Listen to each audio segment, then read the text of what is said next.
Alright, so we're coming up to the end of the first week of June, and I still haven't done a June TBR video yet, so I think it's high time we get into some books that I'm going to read in June.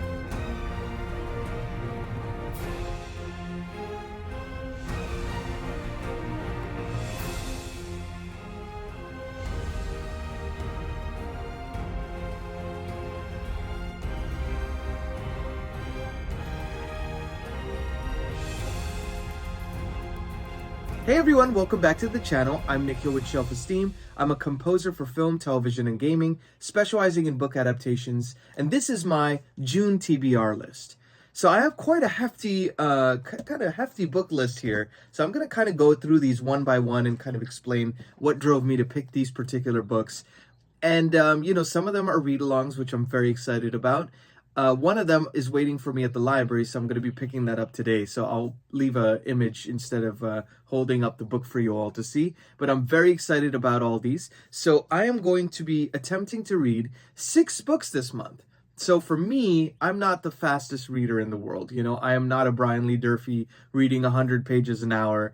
It probably takes me, in an hour, I could probably read, if I'm really focused, 50 pages, it takes me some time to get through these, and some of these are chonkers too.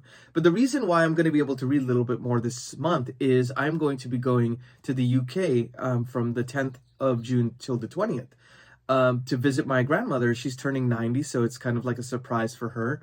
And I'm really excited to, be able to spend quality time with her. But then the upshot of that also is I'm going to be chilling at my grandparents' house, and I'm going to have all this reading time. So I'm going to be reading on the plane. I'll be reading there. So it's going to be really nice to be able to, have a little bit of time to kind of just sit with some of these books. So without further ado, here are some of the books that I'm going to read. So in a short video that I had posted, I think last week or the week before, I had talked about how I had come up with like a list of a bunch of different sci-fi authors I wanted to try and sci-fi books I wanted to get into.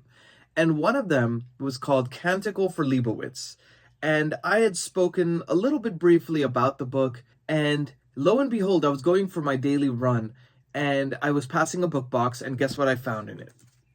Canticle for Leibowitz. And this is not like, one of the run-of-the-mill usual suspect kind of sci-fi books either. It's obviously very famous, but, it's not one that is necessarily one you would expect to find in a book box. So I definitely feel like the universe was conspiring for me to read this a little bit earlier than later. And so I moved it up on my TBR, and this is going to be one of the books that I'm tackling. So I'm going to quickly read the back of it so you can kind of get some context. And I'm going to leave links in the description as well. So if you want to purchase it or you want to read along, please leave a shout out in the comments. Let me know, because I'm always looking for people to read along with. It's far better than trying to read these yourself. So the back of this one says, after the fall, ... the rebirth. In the depths of the Utah desert, long after the flame deluge has scoured the earth clean, a monk of the Order of St. Leibowitz has made a miraculous discovery. Holy relics from the life of the great saint himself, including the blessed blueprint, the sacred shopping list, and the hallowed shrine of the fallout shelter. In a terrifying age of darkness and decay, these artifacts could be the key to mankind's salvation. But as the mystery at the core of this groundbreaking novel unfolds, it is the search itself for meaning, for truth, for love, that offers hope for humanity's rebirth from the ashes. And that is called A Canticle for Leibowitz, Walter M. Miller Jr. So not too long a read, but I get the feeling this is going to be a very thought-provoking kind of a sci-fi read. So I'm really looking forward to checking this out. Let me know if you've read it. Let me know if you'd want to read along as well. So this is the first book on my list. The next book should be no surprise for anyone who's been following the channel. I'd been reading a lot of Joe Abercrombie and, of course, his First Law series, and I've been kind of making my way through those books. And so I'm very excited to be able to read a smaller Joe Abercrombie book after the mammoth that was The Heroes, which was, one of his standalones, the second standalone, and the 5th book in the First Law universe. So this is going to be the 6th book in the First Law universe, and this will conclude the standalones. And that is none other than Red Country. So I don't know if you know much about this. I don't know much about it as well. The back is very cryptic. It just says, "The past never stays buried." And looking at the artwork of it as well, it's almost got kind of like a Western feel to it. I don't know if you can see that from this cover, but you can kind of see that Western kind of a feel. So, and I'd heard that it is a little bit more like a Western fantasy, which is kind of interesting. I've not really seen that combination before. And it's really not too long. It's like 400 and something pages. So I get the feeling this is something that I could read on a plane ride, you know? It's not something that's too crazy to attempt. And Joe Abercrombie's books, for those of you who don't know, are just like fantastic character studies. Morally great characters. You know, I know that term is kind of thrown around quite a bit because it's become a trope of its own. But he really, I think, does it justice in a way that I have not seen other authors do, where you see these detestable characters that are doing terrible things, but you are rooting for them because you see the flaws that make the human being. They're not demonized for demonizing sake, you know. You see that there's a human being that's fallible, that is complex as well. And it's like, what happens when an evil person, quote unquote, evil on paper, happens to do a few good things in his life or her life? Like, does that make them evil? You know, it kind of becomes a little bit of a gray area. And so he does that really well. His action scenes are fantastic. And I'm really looking forward to getting into Red Country. So this is going to be the next book on my list that I'm going to be attempting. The next book, I'm going to put the cover up here so you can check it out. But I am very excited to be doing a read-along with Disquiet and Dragons, the channel I'm linking down here. You should definitely check him out. Fantastic channel. And, you know, we've become friends over the last month or so from doing this Booktube thing. So I'm really excited to read this book with him.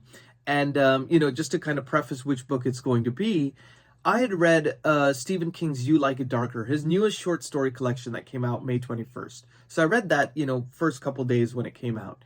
And the one story I'd saved myself from was Rattlesnakes. And the reason being is it's a sequel to his other book. And I didn't want to spoil that other book before reading Rattlesnakes. So I'm going to read the other book first, along with Disquiet and Dragons. And that is none other than Cujo. Idea of a rabid dog, you know, terrorizing a family, a contained kind of family story, sounds really intriguing. I actually saw the movie, gosh, when I was like 14 years old or something. You know, the movie that had come out, and I've heard that the way the plot goes is a little bit different. I've also heard that Stephen King was like on so many drugs at the time that he wrote it that he claims to never have remembered even writing it. As funny as it is to say, I'm especially intrigued about what this book might hold.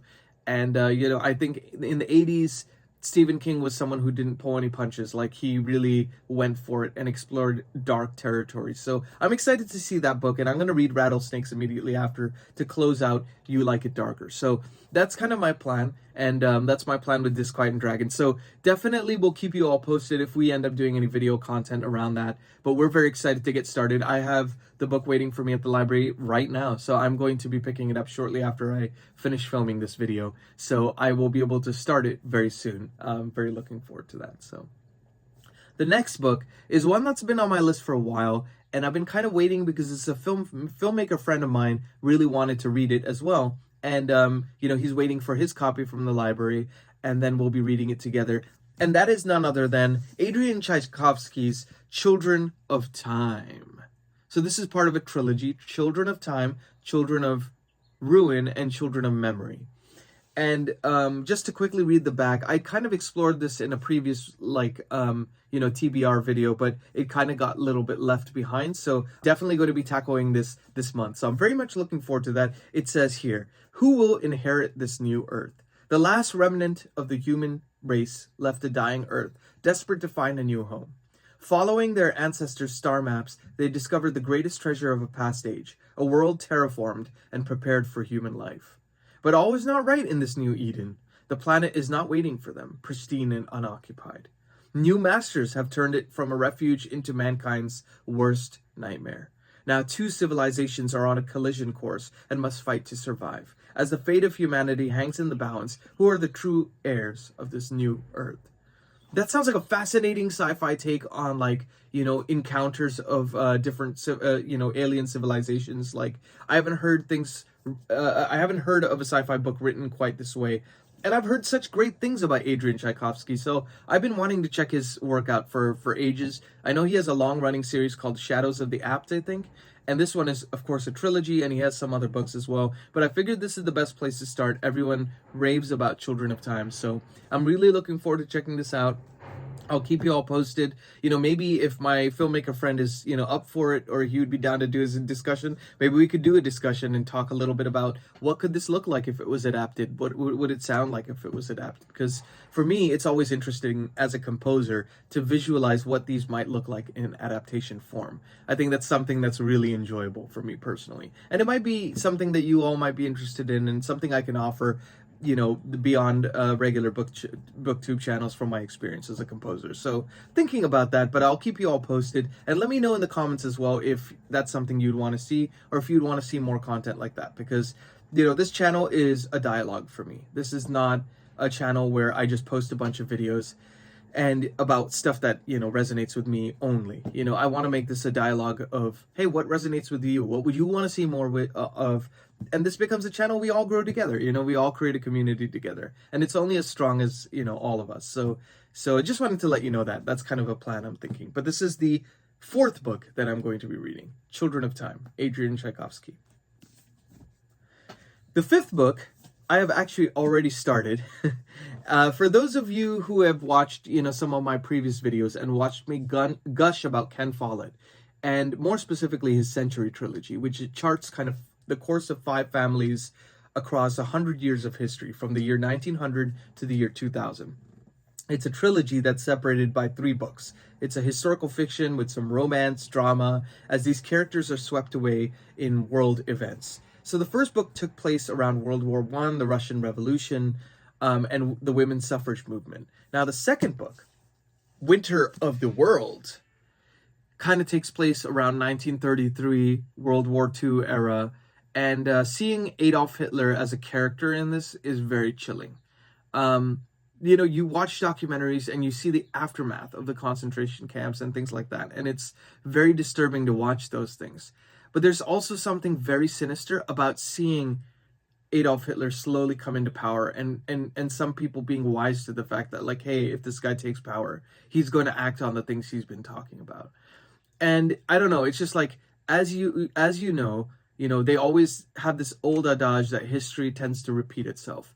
And I think this is, a cautionary tale, a riveting tale, and also just a very heavy tale that talks about characters, that Ken Follett have made up, but that are swept in these world events. And it's just fascinating seeing it from the US POV, the German POV, the Russian POV, right? And, there's people in the German POV side that you may have sympathized with in the first book that maybe not necessarily in the second book, because you can kind of see where they're being led astray.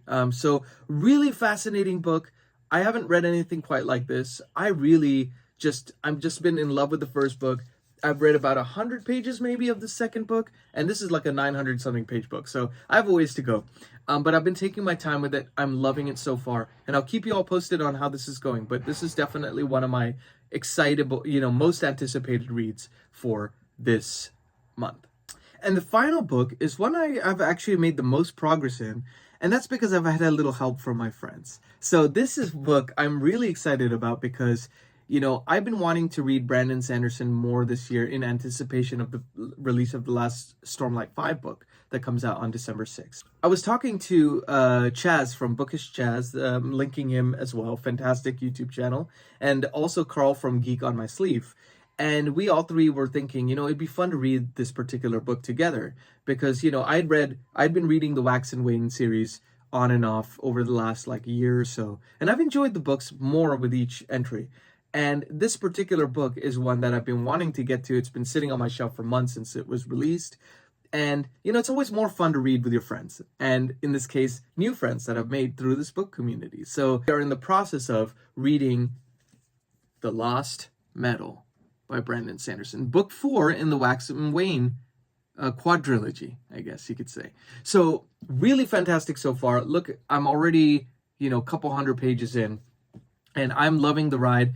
I'm not going to say too much more about it, but it is definitely the culmination of the Mistborn Era 2, and I'm looking forward to doing a proper discussion with Bookish Chaz and Carl from Geek on My Sleeve. So I'll keep you all posted as we figure out the video plans for that and any content we'll be making around that. So this is the final 6th and final book that I'm going to be reading this month. So it's a pretty packed month. I mean, I don't even have all the books yet.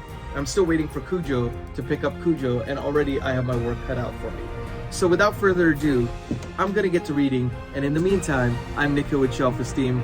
Be good to yourselves, be good to each other. Please like and subscribe if you're enjoying this video content, because, you know, I really want to create a good community of us all together, where we can talk about the books that we love, the books that we feel that everyone should read, and the books that are underrated. So with that, I will see you very soon. Take care.